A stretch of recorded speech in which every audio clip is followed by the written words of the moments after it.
अस्सलाम वालेकुम dear viewers, आप देख रहे हैं सिंधी टीचर। मैं आपको बुनियादी सिंधी, बेसिक सिंधी, स्टार्टिंग सिंधी, सिंधी कायदे अलिफ बे से पढ़ाने की कोशिश कर रही हूँ। उसके बाद हमने स्टार्ट किया है क्लास 3 टू क्लास 10। रोज़ाना एक चैप्टर पढ़ेंगे, उसका मुकम्मल उर्दू तर्जुमा करेंगे। उसमें जो भी एक्सरसाइजेज होंगे, क्वेश्चन आंसर, अल्फाज मायने जो भी होंगे वो भी साथ साथ में सॉल्व करते जाएंगे।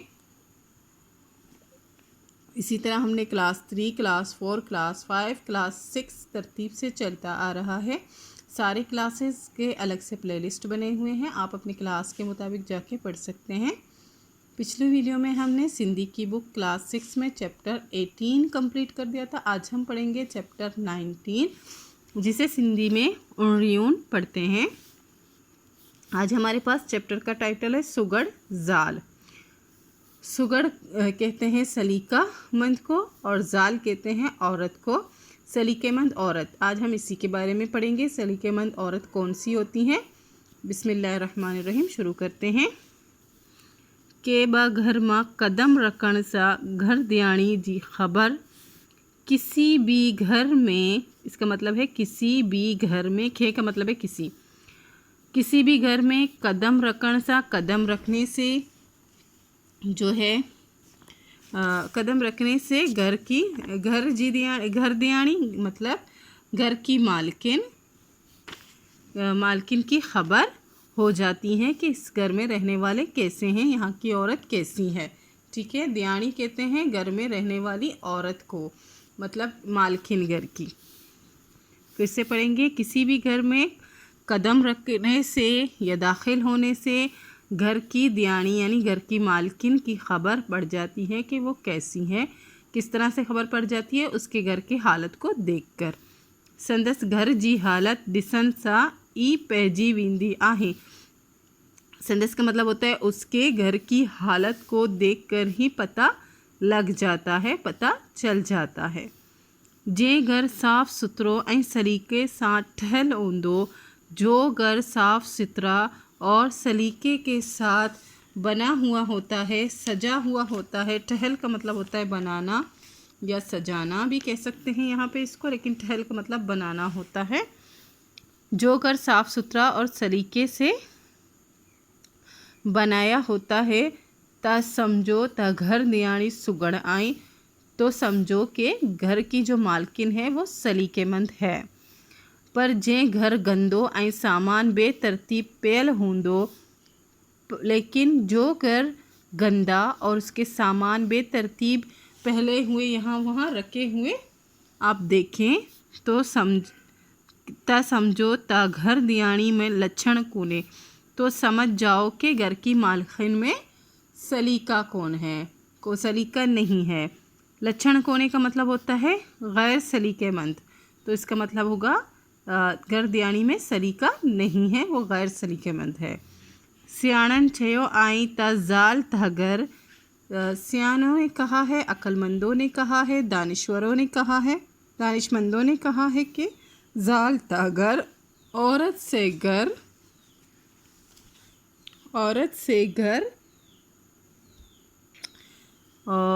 ना त आही बर, वरना अगर औरत नहीं है तो जो है घर वीराना है। बर कहते हैं वीराने को।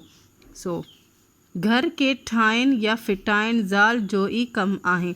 घर को बनाना और बिगाड़ना औरत का ही काम है। फिर से पढ़ेंगे।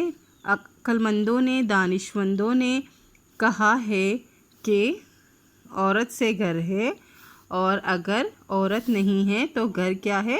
वीराना है। बर कहते हैं वीराने को।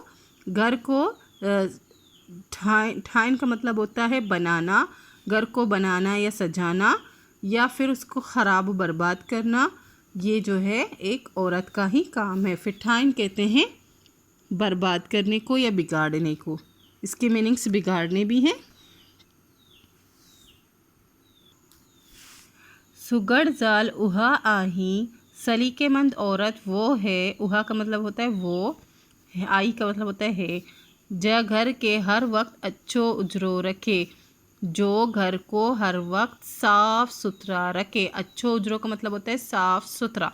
घर जो सामान पंहिंजे पंहिंजे जाइ ते अहिड़ी तरह ठाहे रखे घर के सामान अपनी अपनी जगह पर, पेंजी पेंजी का मतलब होता है अपनी अपनी जगह पर इस तरह से सजा कर रखे या बना कर रखे जो ओह सोहणो लगे, जो वो खूबसूरत लगे। सोहणो का मतलब होता है खूबसूरत।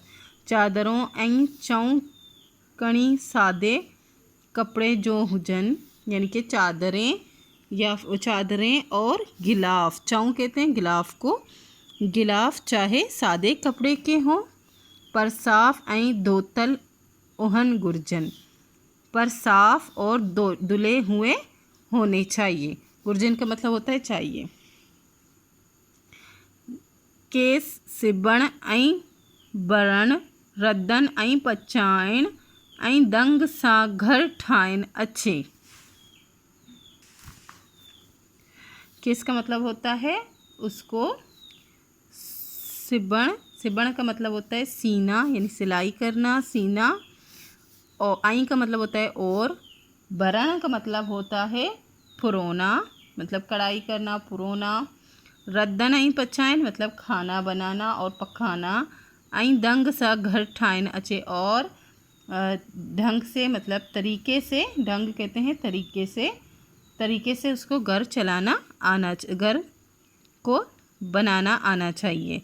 मतलब ये इसको क्या क्या आना चाहिए, उसको सीना सिलाई करना आना चाहिए, उसको पुरोना आना चाहिए, उसको खाना पकाना आना चाहिए, और ढंग के साथ मतलब तरीके के साथ घर को बनाना आना चाहिए। यहाँ बनाने का मतलब होता है सजाना, ठीक है, क्योंकि घर तो बना होता है, औरत उसको सजाती हैं। यहाँ पे ठाइन आ रहा है, इसका मतलब बनाना होता है, लेकिन हम यहाँ पे इसके मीनिंग सजाना कहेंगे।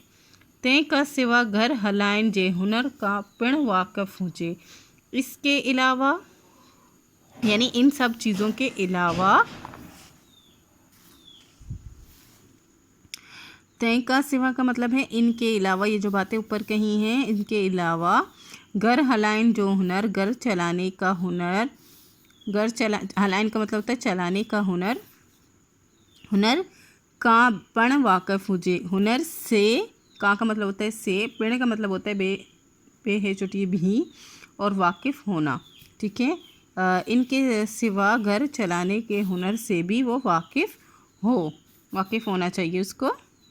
कमाई सारो सोचे समझे खर्च अलाए। कमाई जो है मतलब आमदनी जो है घर की, उसको सोच समझ कर खर्च करना चाहिए, सोच समझ कर खर्च करें।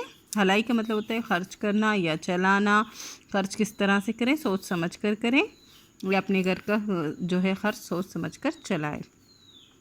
पाण कुछ बचत करे, पाण का मतलब होता है खुद कुछ पाण कुछ बचत करे, मतलब खुद कुछ बचत करें, यानी कि उस पैसों में से कुछ बचत भी करें अपने।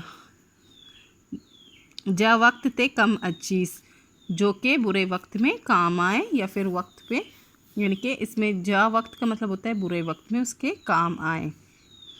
जे ज़ाल के घर हलाइन जो दाण हुंदो, जिस औरत को घर चलाने का जो है सलीका होगा, या फिर कह सकते हैं हुनर उसके पास होगा, या फिर दाण का मतलब होता है गुण, जैसे हम कहते हैं किसमें कितने गुण हैं, उसको दाण को कहते हैं गुण। अगर उसमें जिस औरत को घर चलाने का गुण मालूम होता है, पता होता है, उन जो घर हमेशा फ्यो बहकंदो, उसका घर हमेशा जो है महकता है। बहकंदो का मतलब होता है महकना। ऐं घर जा बाती बा खुश ऐं तंदुरुस्त हुंदा, और घर के लोग या फिर अफराद खाना उसको कहेंगे, या घर के लोग या फिर घर की फैमिली जो है हमेशा खुश और तंदुरुस्त होंगे। सच चवंदा आहिन ता, सच कहते हैं कि सुगड़ ज़ाल घर के पंहिंजी अक़ल, सलीक़ेमंद औरत घर को अपनी अक़ल ऐं हुनर सां जन्नत बनायो चढ़े, अपनी जो है बनायो चढ़े, अपनी अक़ल और हुनर के साथ जन्नत बनाती है। इस चैप्टर में है फर्स्ट है 18 सवालन जा जवाब दियो। ये 4 सवाल हैं, इनके जवाब देने हैं। इसी वीडियो में आपको बताऊंगी, कॉपी में है। 18 लफ्ज़न मां सिफ़त गोलियो, इन लफ्ज़ों में हमें सिफ़त तलाश करनी है। मैं आपको पहले सिफत की तारीफ़ बताऊंगी, फिर इनमें से लफ्ज़ जिनको आपको बताऊंगी कि सिफत वाले अल्फाज कौन हैं। और गोलियों का मतलब होता है ढूंढना। हेटियन रिश्तन के छा छेबो आहियाँ, जो रिश्ते लिखे गए हैं इनको क्या कहते हैं और उर्दू में वो मैं आपको बताऊंगी। फर्स्ट क्वेश्चन है सुगर जाल के छेबो आही, सलीकेमंद औरत किसको कहते हैं? सुगर जाल उहा आई, सुगर जाल सलीकेमंद औरत वो है जो घर के हर वक्त अच्छो उजरो रखे, जो घर को हर वक्त साफ सुथरा रखे। सियाणन चयो आई तजाल थगर ना ते आही भर, कोली समझायो। जो है अक्लमंद दानिश्वर कहते हैं कि जो है औरत से घर है और अगर औरत नहीं तो घर जो है वीराना है, इसको समझाएं। इस क्वेश्चन में यही कह रहे हैं कि ये बात समझा दें, ये कॉल समझा दें। सियाणन चयो आई तजाल तगर ना आई थब ना आही ना त आही बर, सलीकेमंद या फिर दानिश्वरों ने और सियाणों ने अक्लमंदों ने कहा है कि औरत से घर है और अगर औरत नहीं तो घर वीराना है, सो घर के ठाइन या फिटाइन जाल जोई कम आहे, तो घर को बनाना और सजाना या फिर उसको बर्बाद कर देना, उसको फिटाना, उसको ख़राब कर देना औरत का ही काम है। घर जो खर्च किए हलाइन गुर्जे, घर जो खर्च सोचे समझे हलाइन गुर्जे। घर का खर्च किस तरह से चलाना चाहिए? घर का खर्च सोच समझ कर चलाना चाहिए। सुगड़ जाल जे घर जा बाती किए गुजारिंदा आहन, सुगड़ जाल जो घर हमेशा प्यो बहकंदो ऐं घर जा बाती बा खुश ऐं तंदुरुस्त हुंदा। सलीकेमंद औरत के घर के लोग जो है किस तरह से ज़िंदगी गुजारते हैं? सलीकेमंद औरत के घर के लोग हमेशा जो है सलीकेमंद औरत का घर हमेशा महकता रहता है और उसके घर के लोग हमेशा खुश और तंदुरुस्त रहते हैं। सेकंड था हमारे पास सिफत तलाश करने का, वो इसके बाद में करवाऊंगी, पहले ये करवा देती हूँ। थर्ड था हेटियन रिश्तन के चा चैबो आही, ये जो रिश्ते हैं इनको क्या कहते हैं?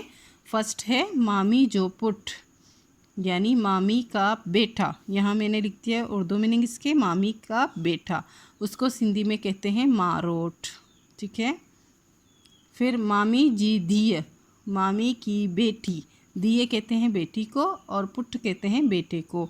इसके मीनिंग्स यहाँ लिख दिए मैंने। मामी की बेटी, उसको सिंधी में भी मारोट कहते हैं, लड़की को भी और लड़के को भी।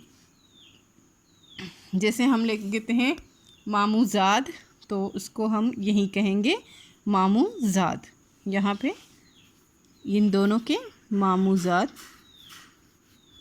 हम जैसे कहते हैं मामूजाद है हमारा, तो फिर उसके बाद हम देखेंगे कि वो लड़की है या लड़का है, फिर उसके बाद करेंगे। इसी तरह मारोट कहते हैं मामूजाद को। चाची जो पुट आई दिए, चाची का बेटा और या फिर चाची की बेटी, इन दोनों को क्या कहेंगे? सिंधी में उसको कहेंगे सौट और इसको हम उर्दू में कहेंगे चाचाजाद। मासी जो पुट आइंदी, मासी का बेटा या फिर उसकी बेटी, उसको सिंधी में कहते हैं मासात, जबकि हम उसको उर्दू में खालाजाद कहते हैं। सिफत जी तारीफ़, पहले हम सिफत की तारीफ़ बयान करेंगे, फिर उसके बाद हम इसमें सिफत ढूंढेंगे। वही लफ्ज़ जेकी जुमले में इसम जो गुण उगण किस्म अंदाज कद मिकदार ॾेखारें थें के सिफ़त चइबो आहे। ये जो है इसके सिंधी में तारीफ़ है, मैं आपको उर्दू में समझा देती हूँ। सिफत की तारीफ़, वो लफ्ज़ जो जुमले में इसम का जो है उसम की अच्छाई या फिर बुराई, उसकी किस्म के वो किस किस्म की है, अंदाज़ के वो किस अंदाज़ की है, कोई मतलब बताए कि ऐसा ऐसा था तो उसका अंदाज़ बताना कहते हैं। उसकी कद या मिकदार को दिखाए उसको सिफत कहते हैं। अच्छाई, बुराई, अंदाज़, मिकदार, जो उसको हम कहेंगे सिफत। जैसे मिसाल के तौर पर झेड़ोक, यानी कि मिसाल के तौर पर सुठो मतलब अच्छा, सियाणो मतलब सियाणा, अच्छो मतलब सफ़ेद कलर, अच्छा अच्छे कलर का है मतलब सफ़ेद कलर ठीक है। और ड मतलब 10 रुपये, मिकदार बता रहा है ना इस तरह से। बुज़दिल, बहादुर, मिठ्ठो, सच्चो, गदलो, कच्चो वगैरह। बुज़दिल, बहादुर, मिठ्ठो का मतलब होता है मीठा, सच्चो का मतलब होता है सच्चा, गदलो का मतलब होता है गंदा और कच्चो का मतलब होता है कच्चा। इन जो जुमले में ये अल्फाज हमें दिखे उनको हम सिफत कहेंगे। अब इस चैप्टर में ये अल्फाज थे। हेटियन लफ्ज़न मा सिफत गोलियो। फर्स्ट है सुगर जाल। इनमें जाल तो औरत है, सुगर क्या है, सलीकामंद है, तो वो अच्छाई बयान हो रही है। जो यहाँ पर है गुण यानी कि अच्छाई बयान हो रही है। कैसी औरत है, वो सलीकामंद औरत है, तो इसमें सुगर जो है इसकी इसमें सिफत हो गया। साफ़ कपड़ा, कैसा कपड़ा है, साफ़ कपड़ा है, तो जो साफ़ है ये अच्छाई और बुराई को बयान कर रहा है, तो इसमें हम टिक मार करेंगे, इसमें ये सिफत है।